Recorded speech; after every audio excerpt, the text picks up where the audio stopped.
अवधूत चिंतन श्री गुरुदेव दत्त. श्री स्वामी समर्थ. स्वागत आहे तुमचे माझ्या यूट्यूब चॅनलमध्ये. तर या वर्षी 13 जुलै या दिवशी अत्यंत दुर्मिळ आणि अत्यंत पवित्र असा सोमवती अमावस्येचा शुभ योग जुळून येत आहे. जेव्हा अमावस्या सोमवारी येते तेव्हा तिला सोमवती अमावस्या म्हटले जाते. हिंदू धर्मात आणि शास्त्रात या दिवसाला देवादिदेव महादेव यांचा आशीर्वाद मिळवण्यासाठी अत्यंत श्रेष्ठ मानले आहे. असे म्हणतात की या दिवशी आपण आपल्या अवतीभोवती असलेल्या निसर्ग शक्तींचा म्हणजेच झाडांचा स्पर्श करून प्रार्थना केली तर आपल्या आयुष्यातील कटकटी, गरिबी, दारिद्र्य आणि मानसिक त्रास कायमचा दूर होईल. घरात सुख शांती लाभते आणि आर्थिक अडचणी कायमच्या कमी होतात. आज या व्हिडिओमध्ये आपण पाहणार आहोत 13 जुलै या दिवशी अमावस्या कधी सुरू होणार आहे आणि कधी संपणार आहे. तर व्हिडिओ कुठेही स्किप न करता शेवटपर्यंत बघा आणि व्हिडिओला लाईक करा आणि शेअर करा, सबस्क्राईब करा आणि कमेंटमध्ये ओम नमः शिवाय नक्की लिहा. आता सोमवती अमावस्येचे धार्मिक महत्त्व आणि सर्वात महत्त्वाचे म्हणजे अशा कोणत्या पवित्र झाडांना स्पर्श करून आपल्याला प्रार्थना करायची आहे. यामुळे आपल्या घरातील कटकटी, भांडणे, नकारात्मक शक्ती नाहीशी होऊन अखंड लक्ष्मी प्राप्त होईल. या उपायाचे आध्यात्मिक फायदे काय आहेत हे आपण बघणार आहोत. या सोमवती अमावस्येची तिथी कधी सुरू होणार आहे आणि कधी संपणार आहे, कारण कोणतीही पूजा किंवा उपाय हा योग्य मुहूर्तावर केला तरच त्याचे फळ मिळते. अमावस्या तिथीचा प्रारंभ हा 13 जुलै रोजी सायंकाळी 6:49 होणार आहे आणि समाप्ती 14 जुलै रोजी दुपारी 3:12 होणार आहे. 13 जुलै दिवशी अमावस्या तिथी सुरू होत असल्याने आणि 14 जुलै रोजी सूर्योदयाच्या वेळी उदयस्थिती उपलब्ध असल्याने उपवास, दानधर्म केल्याने मन शांती लाभते. 13 जुलैला अमावस्या आहे, सोमवारी आलेली आहे, त्याला सोमवती अमावस्या म्हणतात आणि 14 जुलैला अमावस्या असणार आहे. तर 13 जुलै रोजी सकाळी सूर्योदयापासून ते संध्याकाळी सूर्यास्तापर्यंतचा काळ हा दानधर्म, नामस्मरण आणि पवित्र वृक्षांची पूजा करण्यासाठी अत्यंत प्रभावी मानला गेलेला आहे. या दिवशी सकाळी लवकर उठून स्नान करावे आणि त्यानंतर हा उपाय करायचा आहे.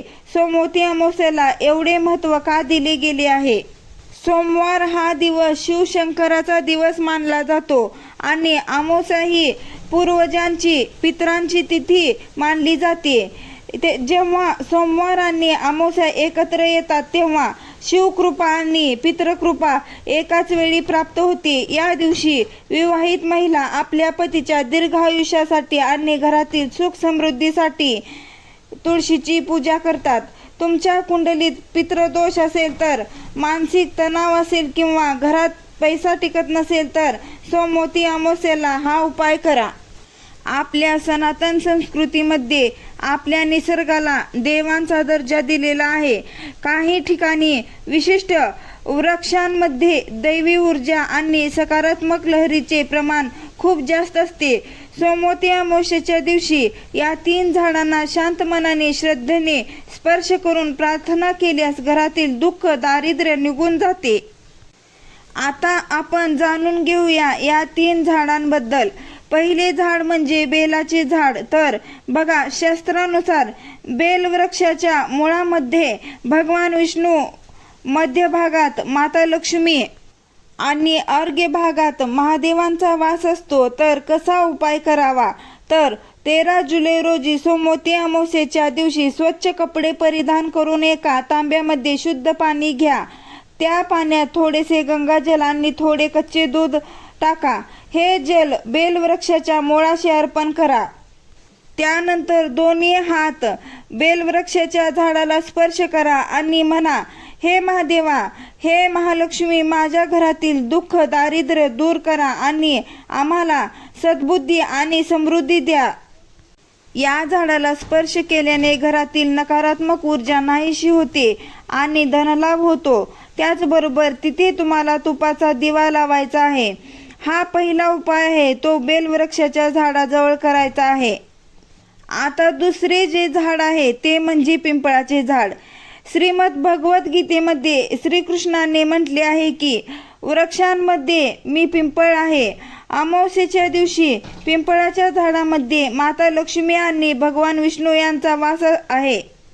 सोमवती अमावस्येला सकाळी किंवा दुपारी 4च्या आधी पिंपळाच्या झाडाला दोन्ही हाताने स्पर्श करावा. पिंपळाच्या झाडाला स्पर्श करून ओम नमो भगवते वासुदेवाय या मंत्राचा जप करावा. शक्य झाल्यास पिंपळाच्या झाडाभोवती 108 वेळा प्रदक्षिणा घालाव्या. संध्याकाळी या झाडाजवळ तुपाचा दिवा लावावा. यामुळे पितृदोष शांत होतो. नोकरीत किंवा व्यवसायात येणारे अडथळे कमी होतात. अशा पद्धतीने हा उपाय करावा. आता तिसरे झाड म्हणजे औदुंबर वृक्ष म्हणजेच उंबराचे झाड. त्या ठिकाणी तुम्हाला हा उपाय करायचा आहे. औदुंबर वृक्षाला साक्षात दत्तात्रेयांचे रूप मानले जाते. त्या झाडाच्या मुळाशी जाऊन थोडा वेळ शांत बसावे. झाडाच्या खोडाला स्पर्श करून आपल्या मनातील इच्छा, आर्थिक समस्या देवांसमोर मांडाव्यात. औदुंबर वृक्षाला स्पर्श केल्याने घरातील ऐश्वर्य वाढते आणि घरात अन्नाची कधीही कमतरता भासत नाही. या पद्धतीने आपल्याला हा उपाय करायचा आहे. हा उपाय केल्याने काय फायदा होतो किंवा झाडांना स्पर्श किंवा पूजा केल्याने काय फायदा होतो तर बघा, वैज्ञानिक दृष्ट्या पिंपळ आणि बेलवृक्ष भरपूर प्रमाणात ऑक्सिजन आणि सकारात्मक ऊर्जा हवेत सोडतात. जेव्हा आपण या झाडाच्या सानिध्यात जातो तेव्हा आपली मानसिक स्थिती सुधारते. आध्यात्मिकदृष्ट्या माता लक्ष्मीची कृपा आपल्यावर सदैव राहते. यामध्ये तुम्हाला शक्य झालं तर शिवलीलामृतचा 11वा अध्याय हा आवर्जून वाचा. त्याचबरोबर महादेवांना अभिषेक घाला. अमावस्या ही तिथी खूप शुभ आणि खूप पवित्र मानली जाते. हा उपाय करताना मनात कोणतीही शंका किंवा भीती ठेवू नका. हा उपाय करताना स्वच्छ मनाने करा. तुमच्या कष्टाला आणि प्रार्थनेला नक्कीच यश येईल. धन्यवाद.